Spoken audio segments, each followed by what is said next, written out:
Please rise and salute the flag. I pledge allegiance to the flag of the United States of America and to the republic for which it stands, one nation, under God, indivisible, with liberty and justice for all.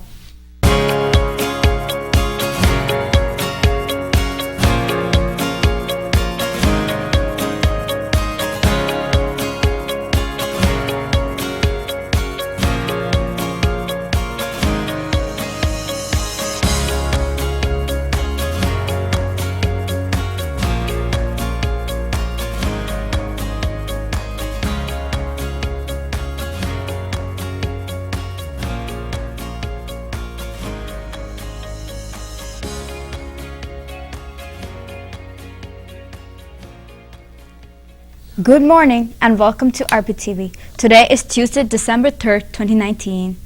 We have a special broadcast this morning, so let's get started with the announcements. Dance Club. There will be a dance club meeting on today at 4 p.m. in the auditorium. Come dressed to dance. Anime Club. Thursday, December 5th and 19th in room 105 after school. Interact Club will be hosting a holiday party on December 20th. At this party, there will be food, games, and white elephant. If anyone is interested in participating, please see Rebecca Rodriguez or Mr. Fuji. Tabletop Games Club will meet in the library after school on Wednesdays. Come check out a wide variety of board and card games. See Ms. Amoroso or Ms. Lemke for details. Art Club and our National Art Honor Society will be meeting Fridays after school in room 102 during the school year. We are working on projects and sometimes exploring new media. Join us. If you are interested in purchasing a yearbook for $90, contact Mr. Fuji. There is a limited number of yearbooks available. Roselle Park High School Spring Musical. The RPHS Theater Department is pleased to announce that the 2020 RPHS Spring Musical will be Disney's Little Mermaid. Auditions will be held on December 4th at 5 p.m. Sign-up sheets and audition packets are located in the high school main office. All students that wish to audition must sign up and fill out an audition packet and bring the packet to the audition. Please see Mr. Witkowski, Ms. Domrovsky, or Ms. Rango with any questions, or email musical director Doc Panetta at dpanetta@rpsd.org. Mayor Sig and Borough Council invite you to celebrate the magic of the season with Santa's Parade of Lights and the annual Christmas tree lighting and holiday gala on Friday, December 6, 2019. Residents, groups, and organizations are welcome to participate in the parade by decorating their vehicles with holiday lights and ornaments. The vehicle parade assembly will begin at 5:30 p.m. at Sherman Elementary School. The parade will depart from the school at 6 p.m. on East Grant Avenue to Michael Maury Gazebo Park, followed by Christmas tree lighting and performances. Friends Club Movie Day, December 11th, Rototo with Chef Gustu. Snack is included, popcorn, chips, cookies, and juice. Right after school in library. Tickets are $5. Get your tickets today from Yassine, Ivani, or Ryan. No tickets will be selling at the door. Bake Sale, Friends Club Holiday Bake Sale. Right after school on December 18th. Toy for Tots. Interact is hosting their annual Toy for Tots collection of unused unwrapped toys. Please bring them to room 1 or the main office. You can also bring them to one of the teachers since it is a competition amongst the teachers as well. Last Wednesday, we experienced one of the best pepper rallies at the Powder Puff football games in the history of Roselle Park High School. The students were enthusiastic, the competitions were exciting, and the school spirit was at an all-time high. Let's take a look back at all the fun and excitement.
Who do you guys think are gonna win? The juniors or seniors? Seniors. Senior, probably. Excuse me? Hi. About that. Who do you think is gonna win the second board? The seniors. The seniors. Okay, are you doing any of the events? Yeah. Which one? The mummy rat. Has been authorized for use during the purge. All other weapons are restricted. Government officials of ranking 10 have been granted immunity from the purge and shall not be harmed. Commencing at the sirens, any and all crimes, including murder, will be legal for 12 continuous hours. Police, fire, and emergency medical services will be unavailable until tomorrow morning at 7 a.m. with the purge.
The juniors, boy. Who's gonna win this year's battle ball? The seniors!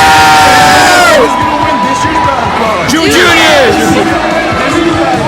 Juniors! Who's gonna win this year's tug of war? The teachers!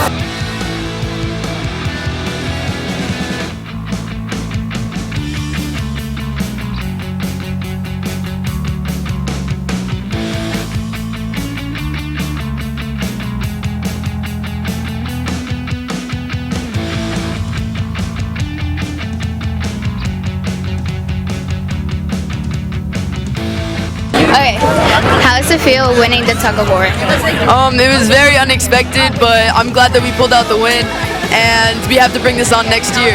Winning for the teachers, making a shot. It felt great. It was awesome. It was a really fun pep rally. It was my first pep rally, so it was a lot of fun. Are you enjoying it? Yeah, absolutely. A lot of school spirit here. Who do you think is gonna win?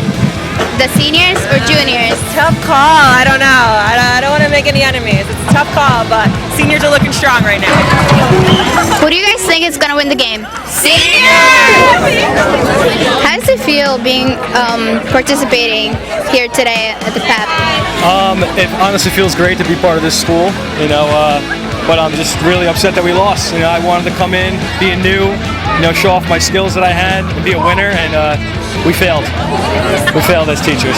There's always a next time, next year again. Absolutely, always next year. Hopefully next year I can get involved in more activities, but I'm going to have to hit the weight room all year to get ready for it.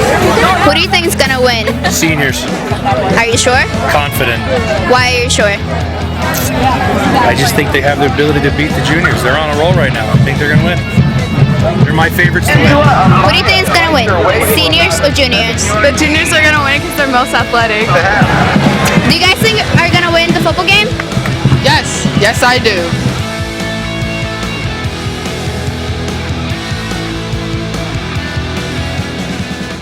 Thanks for watching. Have a great day. Stay tuned for CNN 10.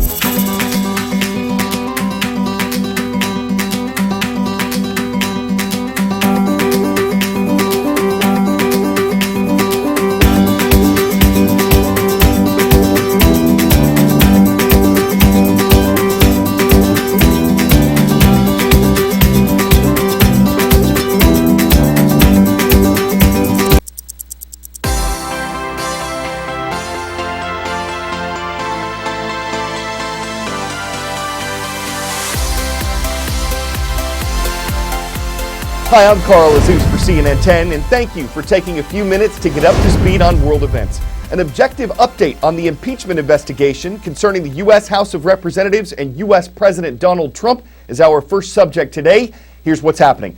The House Judiciary Committee is planning to hold its first impeachment hearing on Wednesday. Until now, it's the House Intelligence Committee that's been holding hearings, including 2 weeks of public testimony that wrapped up before Thanksgiving. House Democrats, who are leading the investigation, say a vote on whether to impeach the president, meaning formally charge him with a crime, could happen in the House by Christmas. And after that, it would be up to the Senate to hold a trial. So what's the process? How does impeachment work? Well, the investigation is going to go forward, and if the people in charge of the House of Representatives, the Democrats, think that there is enough to go forward with impeachment, the House Judiciary Committee will consider what's called articles of impeachment, which are specific charges. And if they vote articles of impeachment, then the full House of Representatives will vote on whether Donald Trump will be impeached. Now, if there is a majority in support of impeachment, Donald Trump doesn't lose his office. That's like a formal charge. It's like an indictment. So if Donald Trump is indicted the way Bill Clinton was impeached, and that is indicted, then the case will go to the United States Senate. It takes 2/3, 67 votes in the Senate, to remove a president from office. I think everyone believes it's very unlikely in a Republican-controlled Senate that Donald Trump will ever be removed from office by the Senate, but that's the next step if there is impeachment voted in the House of Representatives. So what could the outcome be? The easiest scenario, and probably the most unlikely scenario, is they move forward in the House with impeachment and they remove him in the Senate. Under that scenario, Vice President Pence becomes President Pence. Again, very unlikely. The other scenarios would be they move forward with impeachment articles in the House. He's acquitted in the Senate. And we'll see what that means for 2020. It could very well energize the president's supporters. It could also energize Democrats. Now listen, if they don't go forward in any way and no impeachment articles come out of the House, we don't know what happens with that. Does the president essentially dodge a bullet and his supporters are energized and therefore Democrats are demoralized in 2020? We just have to wait and see how these scenarios play out. So what's this all about? It involves President Trump and the president of Ukraine. Democratic leaders have accused President Trump of abusing his power to get Ukraine to investigate a Ukrainian gas company that Hunter Biden used to work for. He's the son of former U.S. Vice President Joe Biden, who's running for the presidency in next year's election. So many Democrats say President Trump was trying to pressure a foreign country to dig up dirt on a political rival, and that's an impeachable offense. President Trump and Republican leaders say the impeachment investigation is a hoax motivated by politics. They say Democrats are rushing the process and that the president did nothing wrong that he could be impeached for. As far as tomorrow's hearing goes, neither President Trump nor his attorneys will participate. They say it was scheduled for when the president is at an international meeting in London and that it's unclear if the process would be fair to him. The chairman of the House Judiciary Committee says that's unfortunate because the American people deserve transparency. Experts say to expect the House to be divided along party lines over the ongoing impeachment investigation. 10-second trivia. Which of these nations celebrates Unity Day in remembrance of an event from 1990? Germany, Serbia, China, or Argentina? German Unity Day celebrates the reunification of the country at the end of the Cold War. Germany has a unique challenge on its hands. What does it do with almost 2,000 containers of high-level radioactive waste? The country is shutting down all of its nuclear power plants. It made that decision after an earthquake and tsunami damaged a Japanese plant in 2011. The problem is that the nuclear waste that these plants produce doesn't go away. It's usually put in temporary storage near the power plant it came from. But it's very dangerous. Scientists say spent nuclear rods are so hot they can't even be moved for several decades until they cool down, and that then they need to be buried at least 3,300 feet underground for 1 million years. Oh, and the ground that houses the waste can't be watery or prone to earthquakes that could cause a nuclear leak.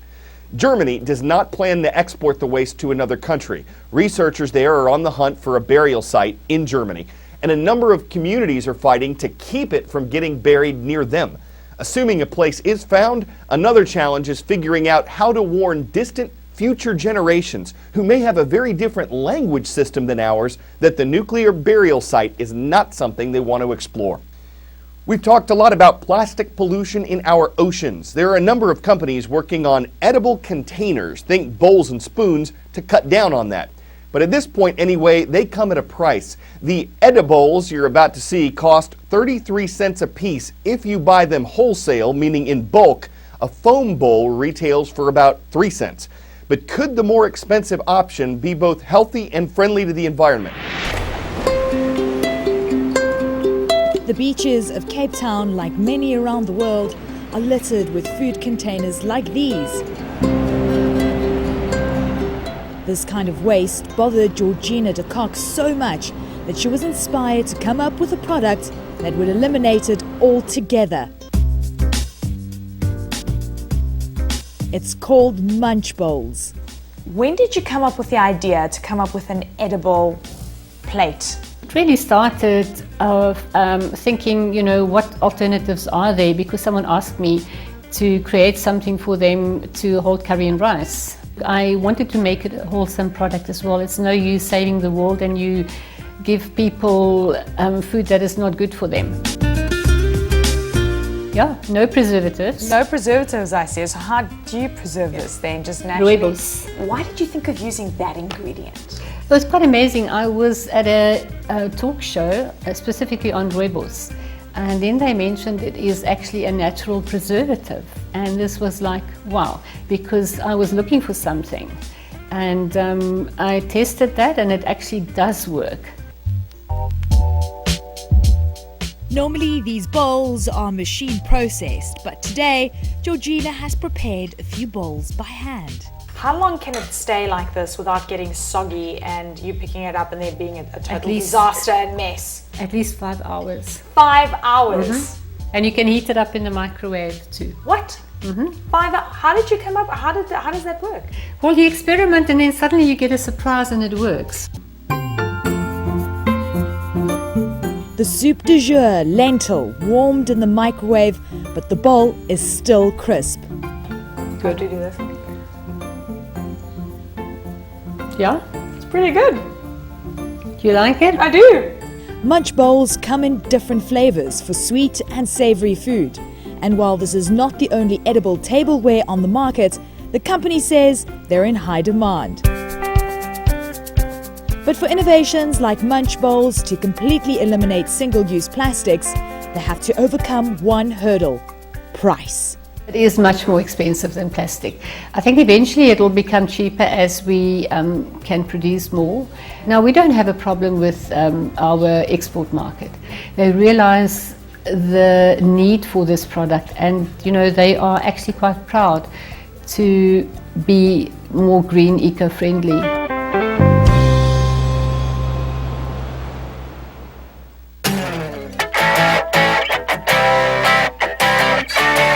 Truth be told, if you drive around in a giant banana car, you're going to get stopped. Steve Braithwaite got stopped by a state trooper. The officer had a look to make sure the car is legal. It is, and probably ask some questions.